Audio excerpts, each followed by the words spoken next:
What's going on, y'all? Okay, look, I finally home. I'm actually about to do this review, bitch. It's been a long day.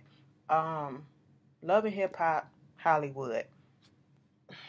I just hate. Y'all know I hate coming on camera when my hair is just so fucked up. Cause when my hair is so fucked up, I just feel fucked up. But cause some of y'all probably looking like, look at this bitch shit. I know she ain't got the right to be up on here trying to go the fuck in and look at her shit. I already know, y'all. I know. I really do. I got a hair appointment Saturday at 8 o'clock in the goddamn morning. What the fuck was I thinking? But hey, the streams we go through just to look good sometimes. You know what I'm saying? Because I don't fuck around with my hair. But anyway, off subject. This is the Love and Hip Hop Hollywood Season 1, Episode 12, the finale of the first season, Matters of the Heart. I guess the reunion will be on next week, and then the week after that, Love and Hip Hop New York Season 5 comes back on. Of course, I will be reviewing that, so you don't have to ask. But, yeah. Before I really get into this video, check out Some More Love TV. Either it's Some More Love TV and Some More Love Real TV. Either one of those. Check her out. I'm pretty sure she's going to comment in the video. I should have did it in the last video that I posted. But, check her out. Subscribe to her. Help her out. Get her viewers back up. Some shit went on with her account and, people being shady. But, yeah, go check her out. She do reviews just like me. Different perspective and stuff like that. And y'all know the people that I check out all the time. Check them out, too. But let's get into this video. So, they bogus as fuck. Oh, yeah, My Wife's coming back this week, too, and Ashley will be reviewing it.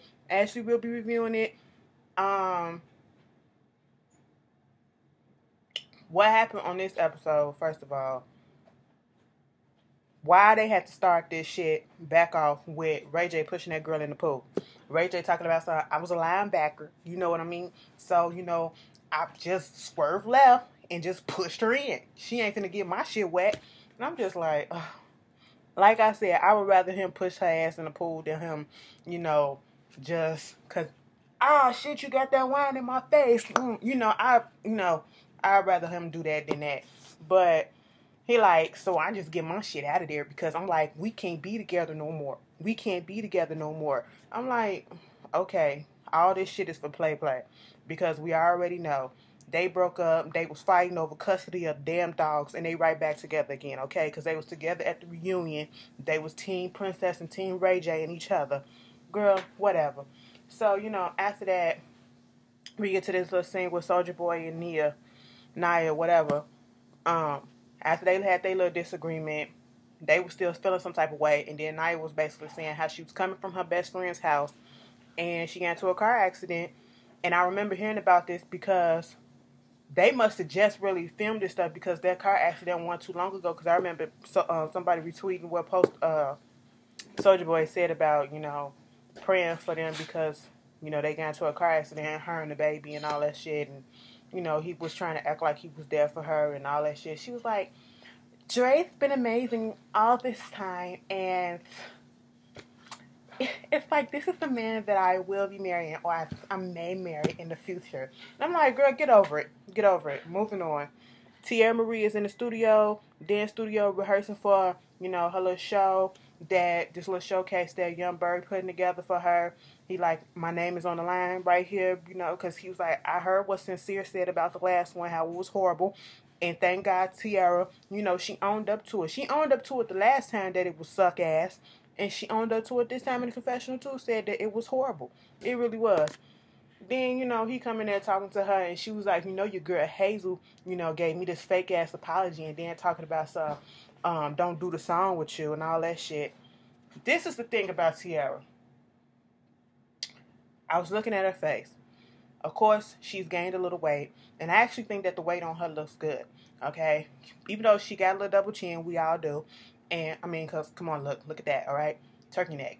And it's like her hair situation, it be too much on her head, which make her face look even more fatter than it is. And I just wish she would just get a real stylist and just do some shit about that. But, yeah. So you got Omarion and Lil Fizz in the studio together. At first I thought it was, oh shit, B2K coming back together. Look, why J Boog ain't make an appearance on here? We already know y'all don't fuck with Raz B like that. Even though Raz B been trying to get y'all back together. Nigga, you done put too much shit out there. You just spilled all the motherfucking tea, whether it's true or false. You done just fucked up the relationship. So you can ant name on the X name on that. But, you know, Lil Fizz, from what I heard and from the shit that, because I had to go look up some shit on Lil Fizz, you know, on YouTube, his previous efforts of being a solo rap star. And that shit back in the day was whack as fuck. That sounded a little nice up in the booth that he was doing. He probably was trying to show off for Omarion. I don't know. Omarion, get him on Maybach music. Get him on that. Okay? Get him on the label with you. Do a song with your boy. You know, I think that's probably what they was in the studio talking about. But anyway, he sounded nice. Omarion just vibing and shit. I was like, I love the support that they giving each other, whether it's real or fake. But, you know, Omarion was like, he got to go to Atlanta to talk to Rick Ross, let him listen to this song.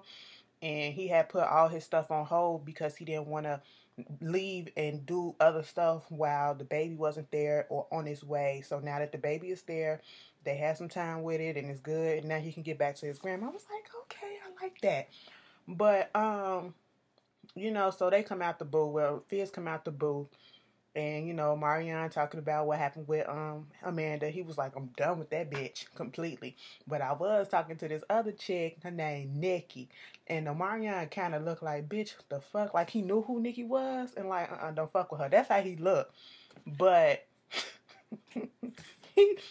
the shade was this. Omarion was like, look how your face changed. And in the booth, he was like, in confession, he was like, you know, Fizz sometimes get distracted by these women, and his choice of women be having me like, what the fuck, bruh? But he was like, how she is? Is she smart? Here go Fizz.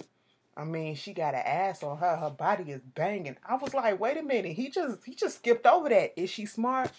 Her body banging, bruh. I was like, wait. So is she smart? We don't care about that. Her titties is right and her ass is sitting. There you go. That's basically what Fizz was saying.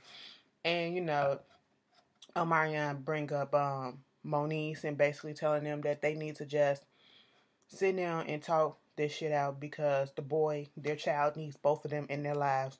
And they can't be doing all this back and forth bickering and all the crap that they've been doing and all this shit.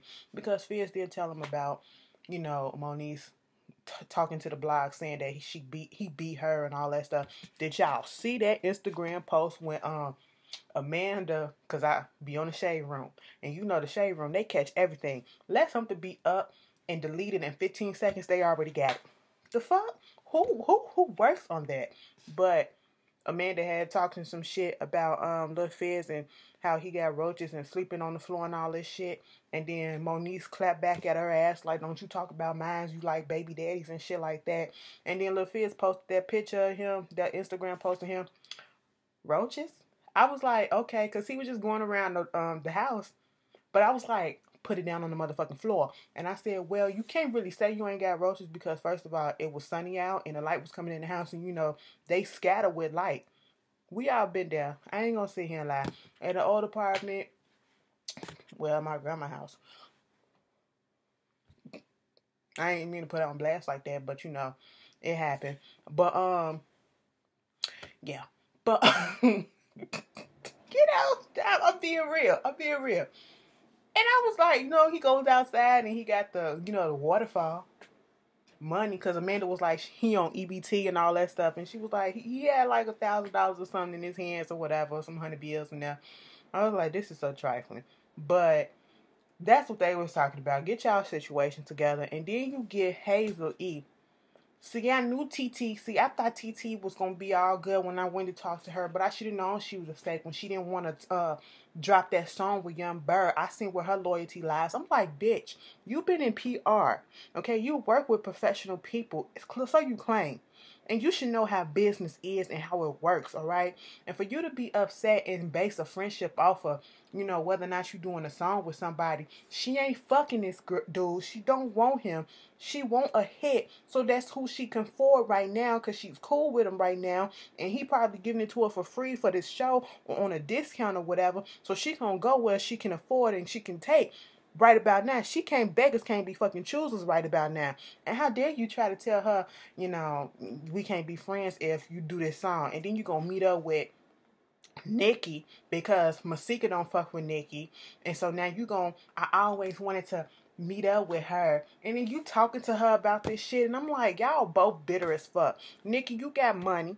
Okay, you more established, so you say. You more paid, you more wealthy. You got all this stuff. Why are you so worried about Masika? You got the motherfucking man. Move the fuck on. Okay, why you still digging into her shit? Hazel, you're so fucking pressed. Masika was never your friend. Y'all was in the process of becoming friends, okay? Or getting to know one another. So why are you so fucking pressed? And then y'all talking about the girl porn past and all this stuff. You know, which I seen some clips, whether it's a scripted show, so you say, bitch, you was getting down in the Playboy, whatever the fuck it was. I seen all the clips, bitch. All the fucking clips. Okay. Do that. Cause I go look at Two Wine Food right quick. But anyway. Excuse me. So we get to this. What scene? Ray J go see Snoop Dogg, okay? He was doing a podcast with Snoop Dogg, kind of found out. I already knew this, but they really related. That's his cousin. And, you know, it was like, I know he heard about me pushing Princess in the pool, and he telling him the situation, like, you know, Princess, we doing our stuff, and she going off telling shit to Morgan, our pillow talking shit, and I'm like, well, you know, hey. And like Snoop Dogg said, see, the problem is, you need a friend. Teairra was your friend, okay? And niggas out here wifing up and trying to wife up video models and video hoes and shit. I said, damn, Snoop, all that weed to the brain, you just made something fucking, you just made some sense. And I was like, that's what it is. Princess ain't no real damn prize, okay? Princess been passed the fucking around, all right? Let's be fucking honest. And you trying to make something real that's not there, but they still together. So who the fuck knows? Who the fuck knows? This all for show. But, just telling him you need to get your shit together with Teairra, and Ray J keep on saying all this stuff. Everybody keep on talking about Teairra. She is on my mind, and when this happened, Teairra popped up and all this shit, and I was like, okay, so now you finna go see Teairra, and y'all finna make up again. So then we get this little stupid ass scene with Hazel E and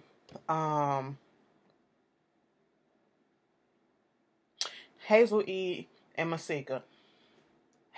Hazel is so fucking delusional. She want to come up there and confront Masika. I'm like, let the shit go. Okay, so the fuck what if she with Young Bird? You not with her? I mean, well, fuck it. You not with him. So let him go. Okay? Just, I don't even want to reiterate what happened because it was just so stupid. And then you want to throw in Masika's face that she did the little porn or whatever. Masika is like, bitch, I did the first scripted show for HBO. Playboy, and I'm glad of that. And yes, you saw my titties, and I'm glad that my titties were sitting out there nice and plump and not sagging to the floor like Hazel. And you don't see my cooch, so hey, whoever the fuck it is. Because if y'all ever, some of them little scripted shows I couldn't stand because sometimes they did show the vagina of the girl, but they never showed the dude. I was like, why y'all just show everything? But, you know, it is what it is. But I seen the screen caps, and, you know, the screen caps of what I seen, I did see her titties and shit, but I ain't see nothing else. Probably an ass crack here or there. But, you know, I ain't seen no cuckoo, so I guess. And she was proud of it. She was like, girl, what you throwing that in my face for? Like, what? You think that's gonna hurt me? And I'm like, Hazel, you have no basis to be being mad. This girl wasn't your friend. And she thinking, oh, all the time I'm telling you this and you going back and doing this. She was like, bitch, you was telling me lies. And I was like, Masika, you is kind of dirty. But still. Hazel, shut the fuck up and move it on. You let this shit go. Let it the fuck go. And then when she was, Masika was like, first of all, I was thinking twice not to come. But I showed the fuck up. And she was leaving, and they was talking. She was like, go get your nose, go get this fixed. I pay for your fake ass titty, your fake ass mouth, your fake ass face. This is what Hazel was saying. Masika turned back around, and she came back up like, hold up, I got something to say on this, bitch. Since you fucking around with Nicki, you get to go with Nicki's surgeon and get that beak plucked. Bitch, I like to die. Get your beak plucked. Get that snout fixed. That was the best line of the episode right about then. That killed me. But the whole thing, it was so stupid because you could tell this shit was fake. They talking so loud. But people are literally sitting back there unbothered, not paying attention. And then if you notice by the bar, the dude in the black hoodie sitting there like this, security. You couldn't tell me that wasn't security because he was looking at them the whole time like, I'm waiting for the to jump up to break it up if y'all get into a fight. Really? Can we be any more obvious? So Omarion goes down to Atlanta to see Rick Ross. Look, Rick Ross. I ain't gonna make fun of him. No. Rick Ross was high. He probably was a little drunk. Or is that really how he talked? Because, you know, he was a little slow with it. Not saying he's slow, but you know how when you really fucked up and you just talk real slow. That's how he was talking. But, you know, they played the music for him. They was vibing to it. And I'm actually glad they actually showing finally. Because at the beginning of the season, they did show one time Omarion was in the booth. Well, not in the booth. He was in the dance studio. And we was like, bitch, what you working on? And the only person that really been showing, they've been really showing, focusing on their music was Teairra Marie, despite all the bullshit. And I'm so glad that, you know, Omarion was on here and he wasn't giving so much drama. He was actually focused on his family life and, you know, getting his music out there and, you know, shit like that. So that was a good look for him. If he get a spinoff him in April, I wouldn't be surprised and I support it. Then we get this scene with Lil Fizz. He basically called Moniece over so they can go to the beach with the kid.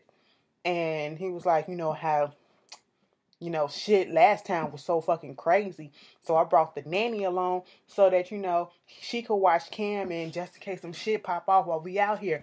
I'm sitting here like, wait a minute, you can afford it. Let me stop. I'm not going to do that. But I was a little bit confused, like, where the fuck did the nanny come from? You living in your mama's house. I know you said you was about to leave, but you got a nanny. Oh, I mean, I guess it's Hollywood. That's what y'all... Alright, I guess mama said you can live here for the moment, but that's your responsibility. Okay, I'm not the babysitter. I understand if that's the case. You know, it is what it is. And they basically talked, and he was like, you know, he apologized for the way that he acted, and Moniece was basically saying how when they first broke up, it took her a while to get over it because she was so devastated by it to the point that she thought at one point she was a lesbian. I was like, girl, what? I mean, okay, but it was that bad? I mean, I'm confused by that statement. You just didn't want to do, you was just over men after that. Was that what you're trying to say? He just fucked it up, fucked your view up of men. Is that what you're trying to say? But anyway, you know, they talked it out, and he was talking about, you know, he's going to move into a new house, and, you know, maybe then they can work on the visitation, and she was like, coming over for Christmas. He was like, no, bitch, we got to crawl before you walk, ho. Okay, we're going to do these little visitations first. Then we'll work on that. Fizz, hairline. See, I have no right to talk on this video, but his hairline was fucked up a little bit. It was a little crooked, a little lopsided. I know I wasn't the only one. Like, his widow pea came down a little bit longer on one side than it did on the other, so it made his... I know I wasn't the only one that saw that. I'm just saying. So, you know, at the end of this, Teairra Marie, she's getting ready for her performance. Young Berg is out there, you know, like this. All it takes is one little bad performance to fuck you up in the industry. It can make or break you, and Teairra already had that. And then, you know, so he outside looking up at things and seeing the things together. Here comes sincere doughboy ass come up in there. Like, you know, so you rocking with Shorty because you know the last time she was horrible as fuck. But if you rocking with her, I'm walking with her. I'm sitting here like, why do you need to pop up anytime? He just annoys the fuck. He makes my ass itch. Like, I mean, itch, okay? Itch to the point that you can't even reach it. He just irks me so much. But, you know, Teairra, well, Ray J comes and, you know, talking about something. I left a gift for her in her dressing room, and I'm going to check her out. And then so Teairra gets announced out onto the stage, and she was like, so I look out into the audience, and there's Ray J at the bar just looking. And I'm like, little do he know, he's the inspiration for the song that's about to go down. And I was like, okay, let's just hope you sound good, girl. You know, so she gets up there and she sings the song, and she sounds 100% much more better than what she did the last time. And I actually fucks with the song. It was cute. I was in here bobbing to it. It was cute for what it was. I would buy it if it come out. Look, I'm looking forward to another Teairra Marie CD. You know, I got the first one. So, hey. Right? But the song was basically like, If you with a dude and he treating you fucking wrong, you know you deserve better and all this shit. And at first Ray J was bobbing his head, but then I guess the words started sinking in that bitch, this is about me and our situation completely, so he left. Teairra like, I'm through with the song. And I don't see Ray no more. Maybe he's in the crowd, you know, just trying to assess the crowd and see how they like the song or whatever. I don't know. She go back to the dressing room and Ray's there. First it's this big old box there for her, this gift for her. He comes out the corner. Yo, so, you know, I want to give you this gift. And it was just a luggage bag. She was like, oh my God, you know, it may not seem much to y'all, but to me it symbolizes a lot. You know, I left a bag of my things at his home like over a year ago, and then he returned them in this box, and it's like, I understand what the symbolism is about this bag. And I was like, okay, girl, it just looked like a bag to me, but I get what you're doing. You're trying to get deep, fake deep with it, but okay. And Ray J like, you know, I can't trust Princess because, you know, she tells her everything that we saying in our pillow talking. She telling everybody else. So, therefore, it's some shit going on. And, you know, you was right. I wasn't trying to see it. So, what I want to say is I apologize. And, you know, if you don't want to accept my apology, you don't want to speak to me no more, that's fine, because you deserve that. And I deserve that reaction and all that. She was like, I don't want to be with nobody else. I was like, why them kisses so damn fucking loud up in the mic like that? And then they replayed it like 3 times. And I was like, okay. And then they did it again. They was on the floor. And she was like, I don't know what this means, but I'm in heaven right now. And they was hugging. And she was like, ecstasy on her face. And I'm like, girl, did you just come? Or did you just get a tingle to pre-cum? Because I'm confused. And I'm like, I don't know. Does that look desperate to me, to y'all? Because it looked a little bit desperate that you would just fall into his arm. I know you still love him. We already knew that, but come on now, girl. You the rebound. You went from the main chick to the side bitch to the no chick to the fucking rebound. And now what are y'all now? Because he was like, we gonna try to build our friendship from the beginning again. Okay, that was a good answer from him, but I don't know. It's just stupid because we already know that him and Princess back together. All this shit for sure. But that was it. And, you know, at the end, they do the where they now and, you know, what they learned and reflection and shit. Nia and fucking Soulja Boy getting their names tattooed on each other. Girl, fuck that. Then Hazel talking about, I'm not delusional. I'm not this. I was led on by a jerk who made me think that we were friends. Girl, you are delusional. You stupid as fuck. And you was in that, when you was talking to Hazel, I forgot to say this. When she was talking to Masika, she gonna say something. She's winning. She got all these projects and shit. What, girl? What? Because I ain't seen nor heard it. The fuck? But that was the episode, y'all. It was finale. For finale and all that. But y'all tell me how y'all feel, and I will see you guys later. I will be back next week for the reunion. And, yeah.